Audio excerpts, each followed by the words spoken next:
akan menjadi pemateri kita pada kesempatan sore hari ini. Dan adapun materi yang akan disampaikan oleh Ustaz Jaya yaitu fungsi diturunkannya Al-Quran ke muka bumi dan seputar tentang Allah menurunkan Al-Quran ke muka bumi atau seputar kitab suci Al-Quran. Itu mungkin yang akan disampaikan oleh Ustaz Jaya pada kesempatan sore hari ini. Dan langsung saja kita sapa. Assalamualaikum Ustadz, apa kabarnya pada kesempatan sore hari ini? Bagaimana puasanya? Alhamdulillah bi khair, alhamdulillah baik-baik semua, dan alhamdulillah puasanya berjalan dengan lancar. Alhamdulillah. Baik, bisa dimulai saja materinya pada sore hari ini. Dipersilakan. Insyaallah bisa. Bismillahirrahmanirrahim. Assalamualaikum warahmatullahi wabarakatuh. Waalaikumsalam warahmatullahi wabarakatuh. Alhamdulillahi rabbil alamin. Assalatu wassalamu ala asrafil anbiya wal mursalin wa ala alihi wa ashabihi ajma'in, amma ba'du. Qala Allah ta'ala fi ayatil Qur'anil Karim, a'udzu billahi minasyaitonir rajim. Syahrul Ramadan alladzi unzila fihi al-Qur'an hudan linnasi wa bayyinatin minal huda wal furqan. Faman syahida minkumu syahra falyasum wa man kana maridan aw ala safarin fa iddatun min ayyamin ukhar. Yuridullahu bikumul yusra wa la yuridu bikumul usra walitukmilul iddata walitukabbirullaha ala ma hadakum wa la'allakum tashkurun. Wa qala Rasulullah sallallahu alaihi wasallam, khairukum man ta'allama al-Qur'ana wa 'allamahu. Wa qala Rasulullah sallallahu alaihi wasallam, iqra'ul Qur'an fa innahu ya'ti yaumal qiyamah syafi'an li ashabi. Pertama-tama kita bersyukur kepada Allah Subhanahu wa taala atas segala nikmat yang telah diberikan kepada kita semua.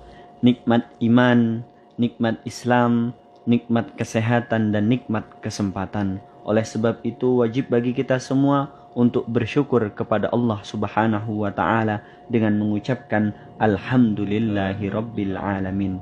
Salawat serta salam marilah kita bersalawat kepada baginda Nabi besar Nabi Muhammad sallallahu alaihi wasallam. Mudah-mudahan kita semua bisa mencontoh beliau, bisa mengambil pelajaran-pelajaran dari beliau, bagaimana beliau salat, bagaimana beliau bermuamalah, bagaimana beliau memimpin keluarganya, bagaimana beliau memimpin pasukan dalam suatu perang. Dan mudah-mudahan kita bisa mencontoh beliau, bisa mengaplikasikannya dalam kehidupan sehari-hari. Amin ya rabbal alamin. Hadirin pemirsa Radio Osela dimanapun berada, begitu juga pemirsa FB, live streaming, penyuluh Muara 2. Pada kesempatan kali ini kami akan sedikit menyampaikan materi tentang fungsi diturunkannya Al-Quran, Ustaz. Allah Subhanahu wa ta'ala berfirman di dalam Al-Quran yang sudah kami bacakan di awal tadi, surat Al-Baqarah ayat 185, yang artinya bulan Ramadan adalah bulan yang di dalamnya diturunkan Al-Quran sebagai petunjuk bagi manusia dan penjelasan-penjelasan mengenai petunjuk itu dan pembeda antara yang benar dan yang batil. Karena itu barang siapa di antara kamu ada di bulan itu maka berpuasalah, dan barang siapa yang sakit atau dalam perjalanan dia tidak berpuasa maka wajib menggantinya sebanyak hari yang ditinggalkannya itu pada hari-hari yang lain. Allah menghendaki kemudahan bagimu dan tidak menghendaki kesukaran bagimu. Hendaklah kamu mencukupkan bilangannya dan mengagungkan Allah atas petunjuknya yang diberikan kepadamu agar kamu bersyukur. Alhamdulillah Ustadz, fungsi yang pertama adalah hudal linnas, sebagai petunjuk bagi manusia. Jadi Al-Quran diturunkan untuk petunjuk bagi manusia. Jadi kita semua diwajibkan untuk bermanhaj, untuk mengimani kepada Al-Quranul Karim. Karena apa? karena Al-Quran adalah sebagai petunjuk, sebagai pedoman dalam kehidupan kita sehari-hari. Wa bayyinatin minal huda wal furqan, dan sebagai penjelasan-penjelasan terhadap petunjuk tersebut, wal furqan, dan sebagai pembeda. Pembeda dalam artian apa? Dalam artian bahwasanya Al-Quran memberikan peringatan bahwasanya ada yang hak, ada yang batil, ada yang baik, ada yang buruk, ada yang halal, ada yang haram, dan lain-lain sebagainya, Ustaz. Itu yang pertama. Dan banyak sekali di dalam Al-Quran ini contoh-contoh bagaimana dalam suatu tindakan, contohnya utang piutang, Ustaz. Bahwasanya ada cara bagaimana utang piutang itu. Sekecil apapun hutang itu sebaiknya dicatat. Dan bila perlu itu harus ada saksinya. Jadi banyak sekali Al-Quran ini menceritakan, memberikan contoh-contoh terhadap kita, agar kita berpikir, agar kita mengambil apa yang sudah dicontohkan di dalam Al-Quran. Sehingga ketika kita mengambil berpedoman dengan Al-Quran, maka insya Allah kehidupan kita akan terasa nyaman, akan terasa indah, akan terasa terarah. Karena apa? Karena kita mengikuti pedoman ataupun manhaj, yaitu Al-Quran. Itu yang pertama, Ustaz. Baik Ustaz, sebelum dilanjutkan tadi ada yang menarik ya, bahwa sesungguhnya Al-Quran adalah sumber petunjuk, hudal linnas, petunjuk bagi manusia. Artinya siapapun kita yang merasa diri kita sebagai manusia, maka berarti Al-Quran adalah petunjuk bagi dirinya, seperti itu ya. Ya. Nah, yang paling ingin saya tanyakan tadi, Ustadz sempat menyinggung masalah dicontohkan seperti hutang piutang tadi Ustadz. Betul, ya. Nah, kebanyakan kita di masyarakat ini kan karena kedekatan, karena sudah teman sangat dekat seperti itu ya. Ya terkadang kita minjam uang itu tidak di atas akad atau tidak di atas seperti yang saya sampaikan tadi, harus ada saksi kemudian dicatat. Karena kita ini kan biasanya lebih ke kekeluargaan saja seperti Betul, itu ya. Nah, mungkin Ustadz bisa sedikit menjelaskan apa sih sebenarnya, kenapa sih sebenarnya utang piutang ini harus dicatat? Kemudian kelemahan apa nanti yang mungkin kalau misalnya tidak dicatat atau akan menimbulkan permasalahan di kemudian hari atau seperti, atau mungkin lebih bisa dijelaskan sedikit Ustaz sebelum melanjutkan ke fungsi Al-Quran diturunkan tadi. Baik, Ustaz. Salah satunya bahwasanya musibah bagi manusia ini adalah lupa, Ustaz ya. Lupa. Jadi karena apa? Karena lupa tadi bisa membuat sesuatu itu menjadi penghalang bagi orang yang ingin melakukan kebaikan, dan pada akhirnya nanti bagi mereka yang punya hutang maka akan terhalangi, Ustaz, untuk masuk ke dalam surganya Allah Subhanahu wa Ta'ala. Sedemikian rupa bahwasanya Islam, bahwasanya Al-Quran mengajarkan walaupun sedikit, walaupun kecil, sebaiknya tetap dicatat ataupun ditulis. Karena apa? Ketika kita meninggal, mungkin itu rahasia bagi kita saat kita meninggal, dan tidak ada satupun orang yang tahu bahwasanya kita punya hutang. Makanya di tempat kita, Ustadz, biasanya ada dari ahli keluarga musibah. Biasanya bagi mereka yang masih ada sangkut paut dengan keluarga ataupun dengan almarhum, hendaknya untuk menghubungi keluarga musibah. Nah, jadi hutang ini tadi bisa menjadi penghalang, walaupun dia adalah orang mujahid, orang yang berjihad di jalan Allah, orang yang perang, walaupun dia mati syahid, tetapi ketika punya hutang maka hutangnya tersebut menjadi penghalang baginya untuk masuk ke dalam surganya Allah Subhanahu wa Ta'ala. Berarti sangat penting, Ustaz ya, sebagai sesama manusia kita kan diperintahkan untuk saling tolong menolong dalam kebaikan dan ketakwaan. Wa ta'awanu 'alal birri wat taqwa wa la ta'awanu 'alal ismi wal udwan. Nah, ketika kita mungkin pernah ada orang yang pinjam uang kepada kita, lalu mungkin kita yang lupa atau orang yang meminjam uang tersebut yang lupa, sehingga ketika orang yang meminjam uang kepada kita sudah meninggal, katakanlah seperti itu, Ustaz. Sementara kita tahu bahwa dia punya hutang kepada kita, untuk membantu orang ini agar dimudahkan urusannya di hadapan Allah, mungkin sebaiknya kita ikhlaskan saja seperti itu. Betul, Kita ya. ikhlaskan saja, karena ketika kita mengikhlaskan itu tidak akan menjadikan kita kaya ataupun tidak akan menjadikan kita miskin, tetapi sudah dicatat sebagai kebaikan di hadapan Allah Subhanahu wa taala. Betul. Baik, Ustaz, silahkan dilanjutkan tadi ke materi berikutnya tentang Al-Qur'an diturunkan ke muka bumi. Baik. Kemudian yang selanjutnya adalah bahwasanya yang pertama sebagai petunjuk bagi manusia, kemudian yang kedua adalah bahwasanya Al-Qur'an membentuk pribadi-pribadi yang islami.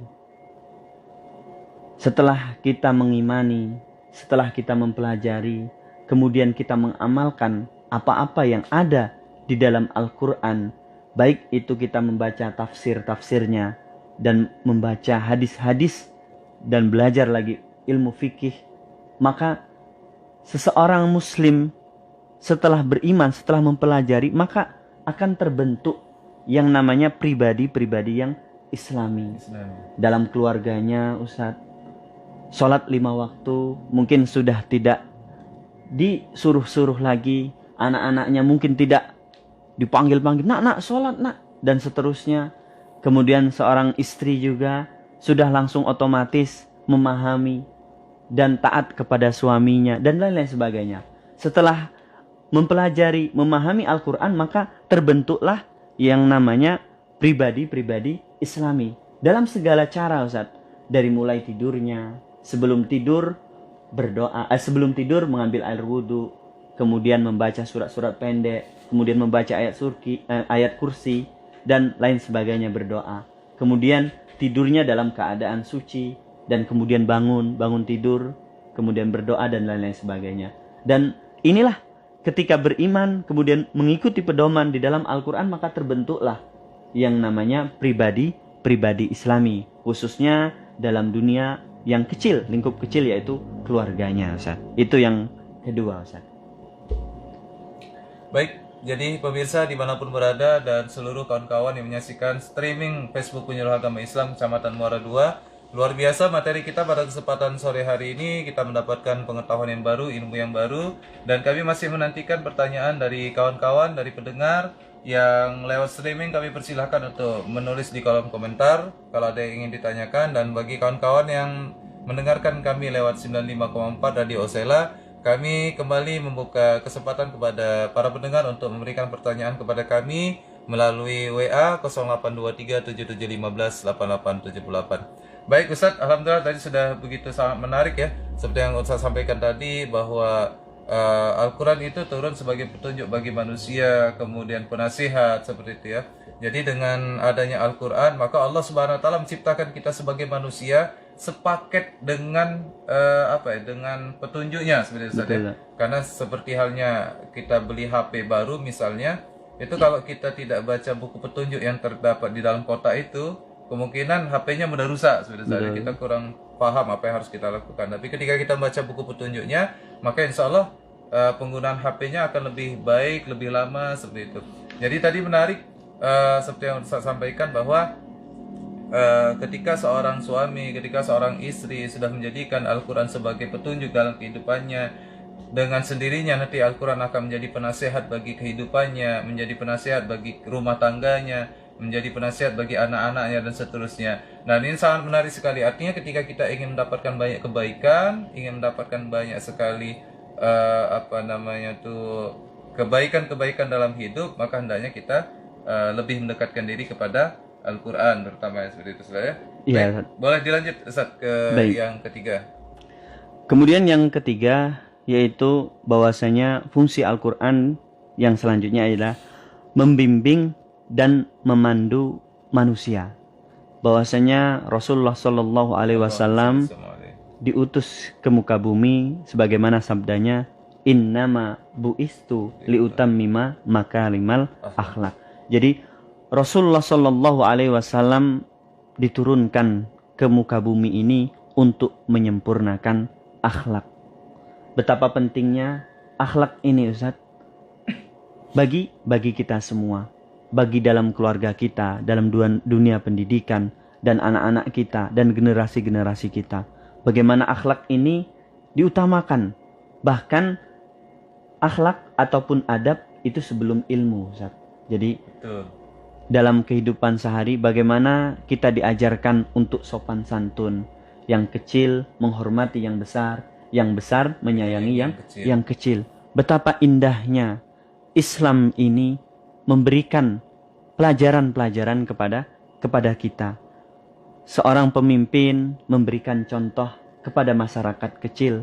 Masyarakat kecil menaati pemerintah yang ada di tempatnya selama hal-hal itu dalam kebaikan, selama hal-hal itu dalam mendekatkan diri kepada Allah Subhanahu wa taala. Nah, ini menarik Ustaz, sebelum Ustaz lanjutkan tadi tentang ketauladanan ya, bahwa Betul. Al-Qur'an tadi menjadi apa tadi? Menjadi pembimbing, Pembimbing dan memandu dan manusia. memandu manusia ya, seperti yang saya sampaikan tadi, bahwa sebenarnya terkadang kita ini ada banyak orang yang berilmu tetapi sedikit sekali adabnya. Itulah kenapa kita banyak menyaksikan orang-orang dalam tanda kutip oknum-oknum ini Ustaz ya. Iya, betul. Oknum-oknum, baik dia oknum apapun, ini terkadang justru menjadi menjadi orang yang tidak patut kita contoh. Nah, ini sebenarnya mungkin salah satu penyebabnya karena tidak menjadikan Al-Qur'an sebagai petunjuk. Petunjuk. Ustaz ya. Dan tidak mencontoh Rasulullah seperti itu. Karena sallallahu alaihi wasallam. jelas tadi ayat yang disampaikan oleh Ustaz tadi bahwa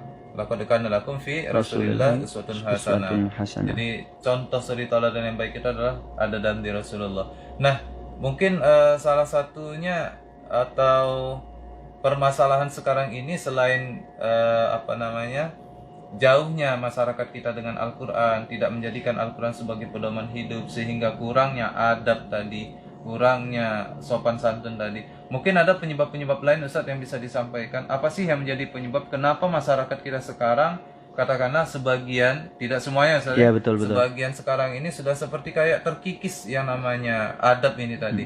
Mereka berilmu tetapi tidak beradab. Padahal Rasulullah itu yang dipuji-puji Allah bukan ilmunya tetapi wa innaka ala khuluqin azim, akhlaknya, sudah adabnya itu Masya Allah. Jadi Rasulullah itu dipuji oleh Allah itu karena akhlaknya. Nah, sementara sekarang kita saksikan ada banyak orang yang berilmu tetapi kurangnya akhlakul karimah. Mungkin Ustaz bisa menjelaskan apa sih selain kurangnya dekat kepada Al-Quran, penyebab apa lagi yang menjadikan generasi kita sekarang kurangnya adab atau kurangnya akhlak ini tadi Ustaz? Mungkin boleh ditambahkan. Baik Ustaz.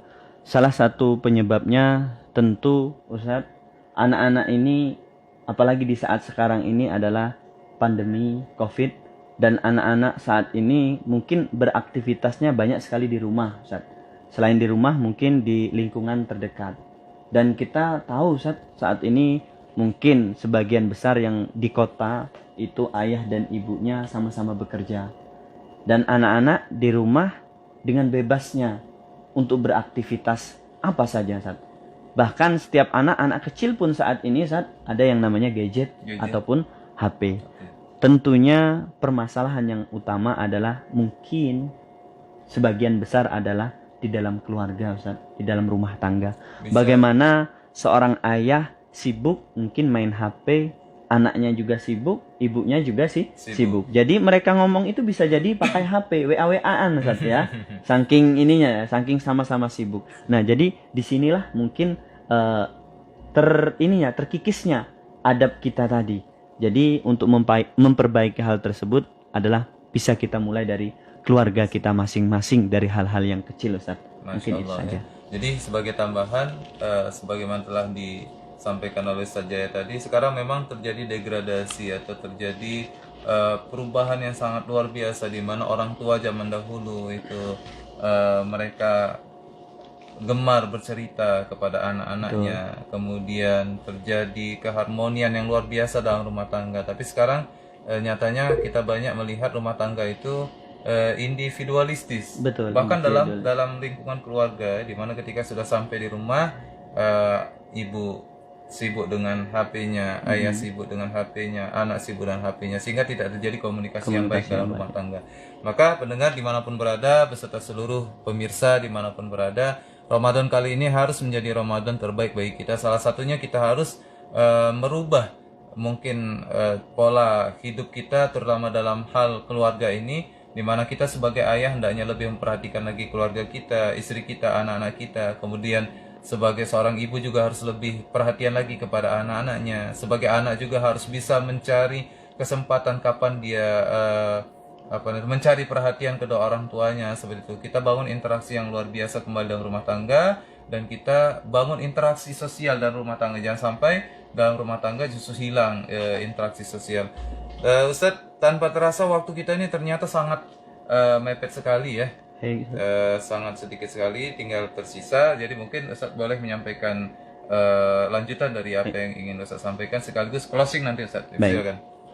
Baik, Ustadz tadi kan sudah nyampe nomor 3. Sekarang yang terakhir yaitu membentuk masyarakat yang Islami, Ustadz ya. Untuk masyarakat yang Islami. Kemudian yang pertama tadi petunjuk bagi manusia, kemudian membentuk pribadi yang Islami, kemudian membimbing dan memandu manusia, kemudian yang terakhir adalah membentuk masyarakat yang Islami. Sebagaimana Allah Subhanahu wa taala berfirman di dalam Al-Qur'an, A'udzu billahi minasyaitonir rajim, kuntum khaira ummatin ukhrijat lin-nasi ta'muruna bil ma'rufi wa tanhauna 'anil munkar wa tu'minuna billah. Yang artinya, kamu umat Islam adalah umat terbaik yang dilahirkan untuk manusia, karena kamu menyuruh berbuat yang ma'ruf dan mencegah dari yang mungkar dan beriman kepada Allah Subhanahu wa taala. Baik, setelah kita semua tadi, setelah kita mendapatkan keimanan, setelah kita mendapatkan nasihat-nasihat, setelah kita mempelajari pedoman-pedoman yaitu dari Al-Qur'anul Karim, maka kita secara global yaitu masyarakat, maka adalah kita yang beragama Islam adalah umat yang terbaik, Ustaz. Ta'muruna bil ma'ruf wa tanhauna 'anil munkar wa tu'minuna billah. Baik, untuk yang terakhir bagi yang ingin kami sampaikan bahwasanya jadikanlah Al-Qur'an ini sebagai pedoman. Setiap hari mungkin kita memegang HP itu berjam-jam, sedangkan kita memegang Al-Qur'an hanya beberapa menit. Bahkan mau ingin membaca banyak sekali halangannya, banyak sekali cobaannya, dan lain-lain sebagainya. Baik, mari kita manfaatkan waktu-waktu yang ada ini untuk memperbanyak bersama Al-Quran. Baik membaca Al-Quran, baik membaca tafsirnya, baik memahami, dan lain-lain sebagainya. Yang pastinya mari kita bersama Al-Quran kembali. Cukup Ustaz, mungkin itu saja dari kami Ustaz. Masya Allah, Alhamdulillah, luar biasa kawan-kawan pendengar dimanapun berada. Demikian tadi materi dari Ustaz Jaya Sentausa yang sudah disampaikan dan sangat luar biasa sekali ya. Dan kami sebelum kami tutup, kami kembali menghimbau kepada seluruh para pendengar, para masyarakat khususnya kaula muda, karena sekarang ini mendekati akhir Ramadan ini banyak sekali acara-acara buka bersama, dan kita saksikan kawan-kawan yang melaksanakan buka puasa bersama tetap menjaga protokol kesehatan, dan yang paling penting selain protokol kesehatan adalah protokol keimanan. Karena ada banyak sekali kawan-kawan kita yang berpuasa kemudian melaksanakan berbuka puasa tetapi melalaikan sholat maghribnya, bahkan sampai sholat isya-nya, bahkan sampai tarawehnya lewat. Maka kalau seperti itu ibaratkan kita menuang air ke dalam ember yang bocor saja, jadi tidak mendapatkan pahala sama sekali. Maka jangan sampai di bulan suci Ramadan ini kita menjadi orang yang merugi. Yaitu orang-orang yang sia-sia dalam ibadahnya. Kawan-kawan yang berbahagia, rahmat Allah Subhanahu wa taala, ini saja. Terima kasih sekali lagi atas segala perhatian. Mohon maaf atas segala kekurangan. Dan Ustaz, mari kita tutup dan bersama-sama melapaskan lapas hamdalah. Alhamdulillahirabbil alamin. Subhanakallahumma wa bihamdika asyhadu an la ilaha illa anta astaghfiruka wa atubu ilaik. Assalamualaikum warahmatullahi wabarakatuh.